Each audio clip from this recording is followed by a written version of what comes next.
అవునొదినా, ఈయనెవరో పరిచయం చేయలేదే? పరిచయం చేయడానికి గొప్ప స్టేటస్ ఉన్న విఐపి ఏం కాదులే.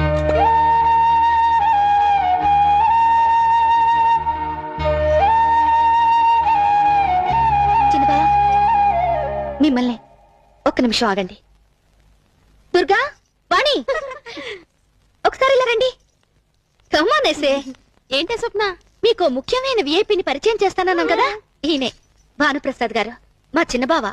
నమస్కారం అండి. చూడ్డానికి చాలా సింపుల్ గా ఉన్నారని మామూలు మనిషి అనుకోకండి. మాటల్లో చెప్పలేని గొప్ప మనిషి. మనం ఎవరికైనా చిల్లర భిక్షంగా వేస్తాం, లేదా అన్నం భిక్షంగా వేస్తాం. కానీ ఈయన ఎంతో మందికి తన జీవితాన్ని భిక్షంగా వేశారు. ఈయన వేసిన భిక్షంతో బతుకుతున్న వాళ్ళందరూ ఆ కృతజ్ఞతనే మర్చిపోయారు. కానీ ఈయన మాత్రం అలాంటి వాళ్ళ గురించి పట్టించుకొని గొప్ప వ్యక్తిత్వం ఉన్న మనిషి.